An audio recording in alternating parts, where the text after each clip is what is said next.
Support for this and all the shows on the Marketing Podcast Network is provided by ActiveCampaign. If you're looking for a way to grow your business, you need to check out ActiveCampaign. It's a powerful marketing automation platform that can help you increase your sales, improve your customer service, and build stronger relationships with your customers. With ActiveCampaign, you can create and send email campaigns, manage your leads and customers, create landing pages, set up automated workflows, and track your results all in one approachable platform. ActiveCampaign has over 10,000 five-star reviews on G2 from happy users. The Museum of Science and Industry in Chicago integrates Salesforce with ActiveCampaign to automate a thank you email to those who visit the museum, and in doing so, shares a form to gather their feedback. That then automatically triggers follow-up messages based on the feedback they receive, including returning to the museum for another visit. If you're serious about growing your business, you need to check out ActiveCampaign. Try it today for free and see how it can help you achieve your goals. For a limited time, ActiveCampaign is offering Marketing Podcast Network listeners a chance to double your contacts for free when you sign up at activecampaign.com/activate. That means if your email list has 10,000 contacts, you only need to pay for 5,000, or you can pay for the 10,000 and get an extra 10,000 totally free. Personalize your customer experience, but do it with automation just like 185,000 businesses have at ActiveCampaign. Go to activecampaign.com/activate to sign up today. That's activecampaign.com/activate. Terms and conditions apply. Entrepreneurs Enigma is a podcast for the ups and downs of entrepreneurship. So the wins and the fails that we all face being entrepreneurs, how we learn from adversity. Every week I talk to a different entrepreneur with a story to tell. I'm Seth Goldstein. Come with me on the journey. This is Entrepreneurs Enigma. Let's get started.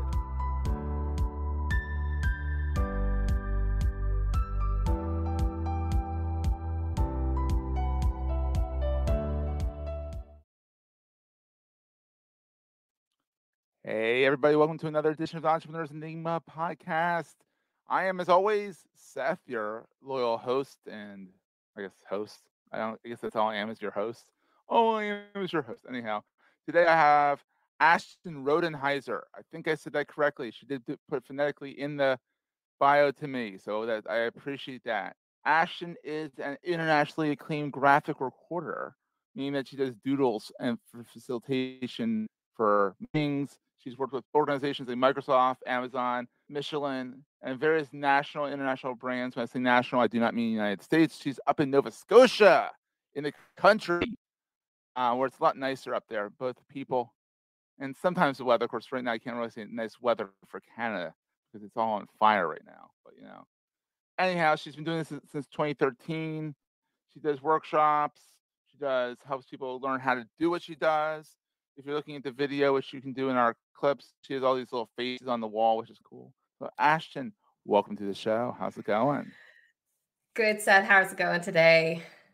Not too bad. So how does one get started doodling professionally? It's a great question. I got into this field as a facilitator. So I was facilitating lots of different groups, and the transition wasn't too much of a leap because I had already had a lot of my listening and my thinking down.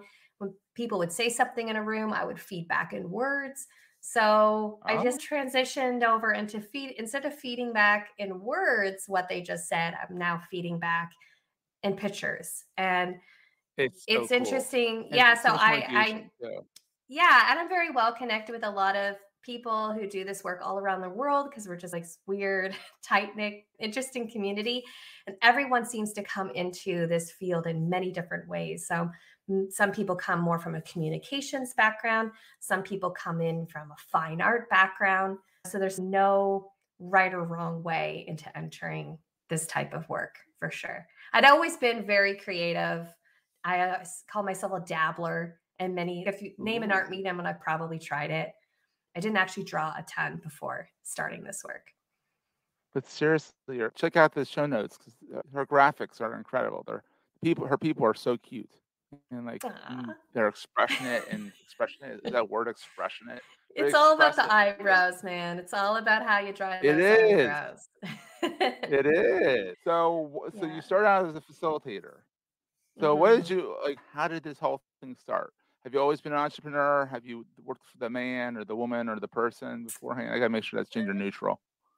Yeah, I guess I did work. I I did work at a family center. That's how I got into the field of facilitation.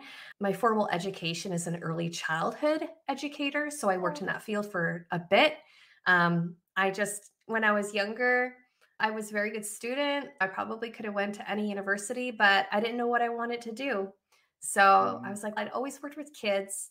So I'm going to do that. And I know I wanted to be a mother at some point. It was pretty important. You have your own to me. So I was herd. like, well, you have your own herd. Yeah. I have a herd. I'm done. I've got 3. 3 is plenty of children. 3's enough. 3's good. 3's right when it gets inconvenient because the husband can take one and you can take one and you have one. What do we do with this one? So exactly. Well, once after we had 2, and we were like, what was I thinking? Like we're outnumbered now, but no, they're wonderful and amazing human beings. But are they drawers? You know what? My 10-year-old is drawing a comic book right now, and I cannot take how amazing.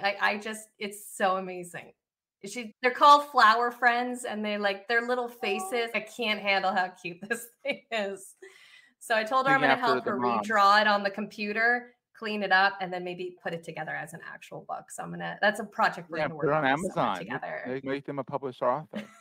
We're going to take a quick break, hear from our sponsors, and get right back to the show. As a person with a very deep voice, I'm hired all the time for advertising campaigns. But a deep voice doesn't sell B2B, and advertising on the wrong platform doesn't sell B2B either. That's why if you're a B2B marketer, you should use LinkedIn ads.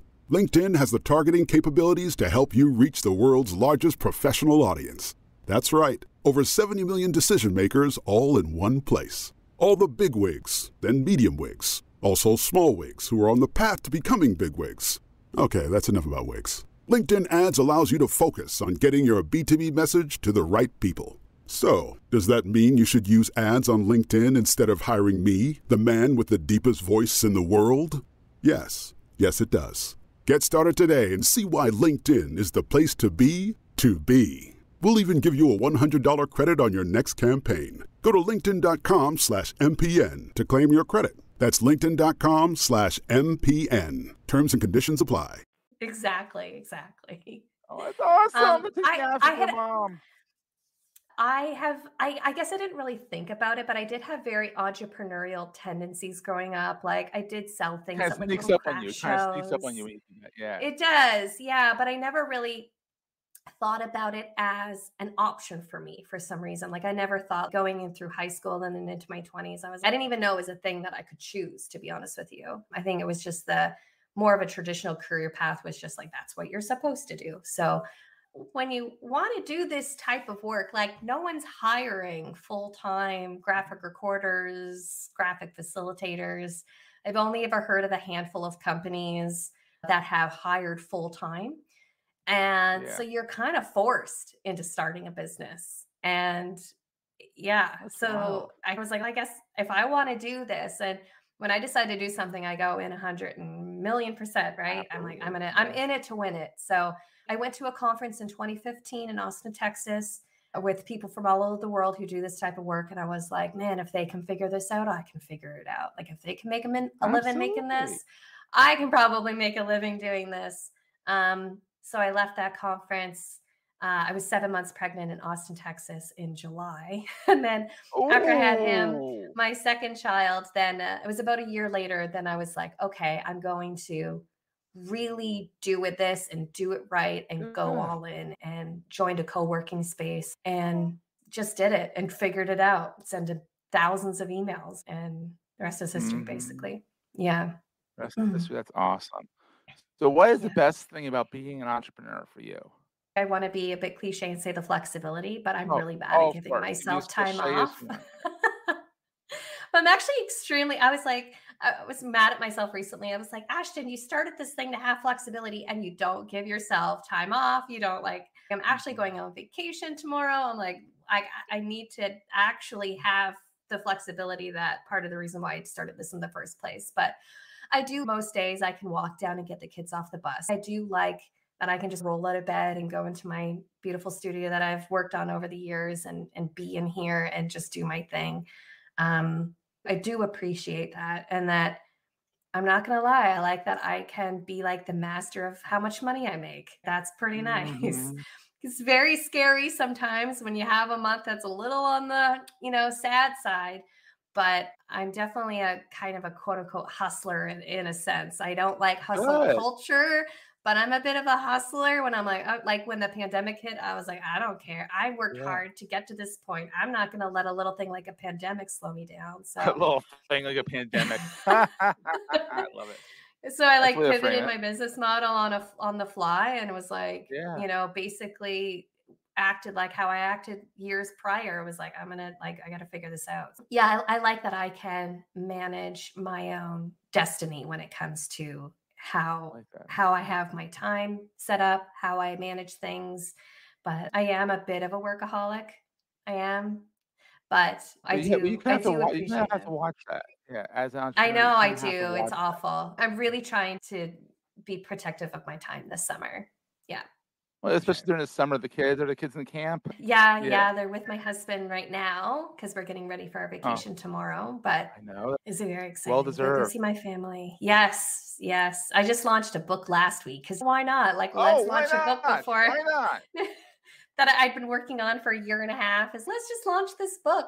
But part of me was like, I just want to get it out there, and then when I get back from my vacation, then I'll figure out how to market it. Yeah. So soft launch it. That's what we call a soft launch. Yeah, and follow this. So like the philosophy that I used to write this book, part of it is a launch year, not a launch day. So when I get back, I'm going to actually map out what my launch year looks like. And plan things for the next 12 months of things that I'm going to do to help get the book into the world. But it's wild. And I did the whole beta reading process. Like I had 82 beta readers. I did 3 rounds of beta reading. It was like quite an interesting process that I undertook to write this book. So yeah. That's exciting. We'll have to put the link in the show notes. You have to email me that and we'll put that in the show notes. If it's I will. Yeah, it's called The Beginner's Guide to Sketchnoting. So anybody who wants to sort of learn how to draw your own notes, it's like really lean in on the beginner word because it's really for people who may or may not know how to draw, but want to get some of the value. Yeah. That's wild. So what keeps you up at night besides the kids? I think I guess part of me with the book, I'm trying to shake up my business model a little bit because I think that's the biggest thing that keeps me up at night with, up until this point, my work has been predominantly time sensitive. So, hey, I have a literally, like you're literally in the conference drawing live. So it's kind of time sensitive. Exactly. A little bit. This is just a little bit. But I really, really struggled with, there's my busy seasons, May, June, September, October, November. Like those are the busiest months out of my year. And I can't even keep up those months. But then like in the wintertime, in the summertime, which is okay this summer to try to take some time off, but it's a little bit more quiet. So shouldn't be quiet. Yeah, everyone just wants to go to sleep in the winter. Like no one's having conferences in December, right? So this sort of all or nothing kind of like, when it's conference season, I am working until 3 a.m, but when it's in the middle of winter, it's like, it's quiet. So I think that's the thing that I really struggled with, what kind of keeps me up at night when I have like such big swings of work. It's like, I'm really, really busy. And then I don't have time to like follow up with people or market myself. But then when it's in a lull, it's like, oh man, I wish I had time to actually work on my business 2 months ago, so it actually have work right now because in versus on, all of that. Yeah.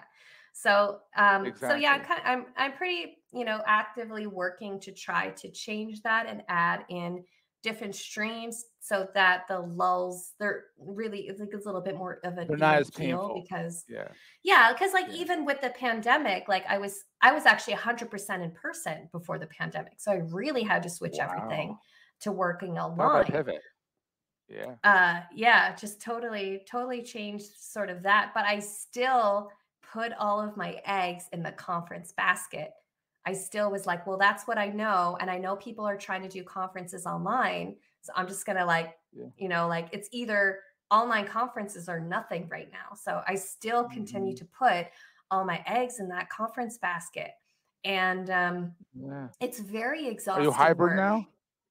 Yeah, I'm pretty hybrid right now. Yeah, I still do a lot from home, which I'm really grateful for. And I'm trying to do that more. Like I'm trying to be as remote as possible. But I have been doing more in-person stuff since the fall of 22. And you can't beat in person, like being in person and drawing. It's like, it's a totally different energy. So I do love it when I can, but I am trying to balance, like I want to be able to balance some of that and my capacity around that too. So you'll go anywhere, right? Yeah. Like before the pandemic, I was all through the US. I was over in Europe a bit, all across Canada, like all over the place. Yeah. Cause where I live is so small. Yeah. So, yeah. The market here is very small. So you get a break from Nova Scotia, which is kind of nice. Yeah. And you can come back and it's nice and quiet. Exactly. Yeah. Awesome. I appreciate a good city. I love visiting them, but I don't want to live in one. What is the most important thing to carry with you all the time? I think the most important thing that I carry with me all the time is my outlook on the world when it comes to, I believe that everybody can experience and benefit from creativity. And that's sort of like my core philosophy. So I think that's what I carry with me in everything I do, is my core philosophy that everybody is creative. And when someone says they're not, I'm like, no, yes, you are. Everybody is.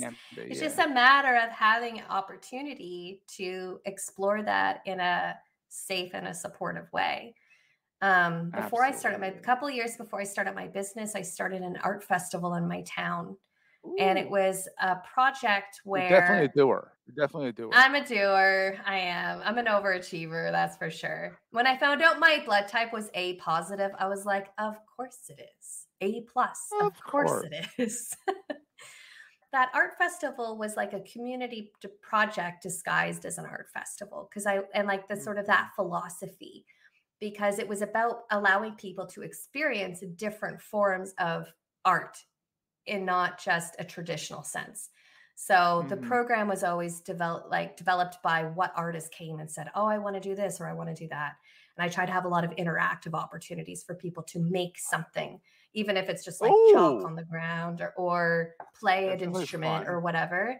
Because I feel like people can't appreciate not just the creativity in their art community around them, but for themselves, if they don't have an opportunity to experience it for themselves. So I'm always like looking for different, and I feel like doodling is such a low entry, like a low barrier to entry, because most people have some sort of experience, maybe not with art or with drawing, but if you say doodling, it's a totally different energy, right? You're like, oh yeah, when I was on the phone, and they're like, oh yeah, I got in trouble when I was a kid for doodling in my notebook or whatever.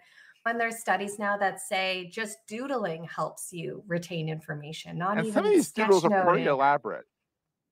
Yeah, I just am trying to encourage people to put pen to paper. So yeah, just going back to your question, like that's what I sort of carry through with me, is like this philosophy that everybody can be creative. You don't have to draw anything like I do. You don't have to, it's not going to end up in a museum. Like you don't even have to show anybody, but you can use putting pen to paper or doing anything else creative to help you think, to help you learn. Like we should be using art and creativity as a way to help us connect to our own ideas, to connect with people around us, right? And I think the pandemic did sort of uplift art in the sense of like, yeah, this, like, what are people doing in their homes? They're doing something, probably they're watching a movie. Like people don't think about watching movies as art. It is, we're like surrounded by art, creativity all the time. And absolutely. I think it can be such a powerful way for people to connect with the world around them, to connect to their own self, their own ideas. So yeah, so that's something that I'm always like trying, when I get a chance, like now, to stand on a soapbox and talk about it. That's what I like to talk about the most. Yeah, that's what I like to talk about the most, because there's so, I feel like a lot of people too I encounter, they have a story, and it's actually the first page in my introduction of my book. of like, most people have a story where creativity was like squashed, and they remember that, right? Mine was my grade 4 teacher telling me I couldn't, like, I was painting wrong. And I was like, well, I can't paint then, I guess, you know? And most people, like, I think I'm an anomaly, where I was like, you know, when I got older, I was like, no, I can do this any way I want. And that's why I fell in love with folk art, because folk art, you don't have any experience. You paint with whatever you can find. Like, I really love that sort of idea with folk art. And but most people aren't necessarily going to do that. They're just going to have that experience, be like, well, someone told me, it was sort of squashed out of me at one point. And I just never returned because I felt defeated and I felt like I couldn't do it. So, you know, if you ask a child if they're an artist, they say yes, because they've never been told, you know, that they're not an artist, right? So like, Ashton, can we carry that through into our lives? Absolutely. Yeah. So where can people find you online if they want to learn more about Mind's Eye Creative? Yeah, mindseyeCreative.ca. Because I'm up here in Canada. That's where you .ca. Yes, that's if you want to talk about like an event and you want me to live illustrate or something, like, do that. Or if you want to see all what this sketchnoting thing is about, which is drawing your own notes, then you can go to sketchnote.school. And that I've got some free stuff on there. My book is on there. I've got a community on there. There's a whole look at you. Yeah, I know, look at me go. Yeah. I mean, if you want to learn, you want to read up on learning sketchnoting for yourself, how to draw, even if you don't know how to draw. I really handhold you through the whole process. So you can go to sketchnote.school. I'm pretty easy to find, I think, on socials. Yeah. You have a name, Ashton, which is easy. Then Rodenhiser.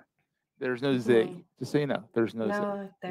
There is no, but yeah, you can find me on LinkedIn. I'm, you know, pretty, because my name isn't super common, I'm pretty easy to find. So pretty easy to find. And then also it'll be in the show notes. So that's kind of helpful too. So if you wanted these links, I'll have them in the show notes. That'll be a good thing. So Ashton, this has been so great. I'm glad the internet held up for us too. So that's a good thing. Yeah, no, it was fun. It was so fun. I could have talked to you for an hour easily.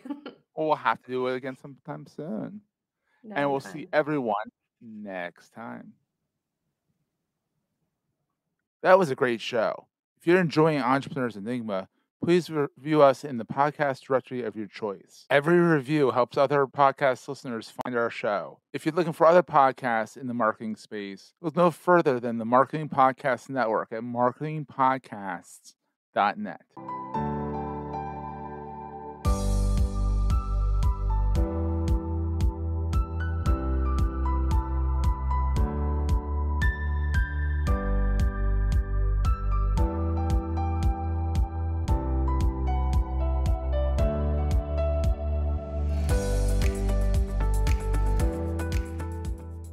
Goldstein Media hopes you have enjoyed this episode. This podcast is one of the many great shows on the MPN Marketing Podcast Network.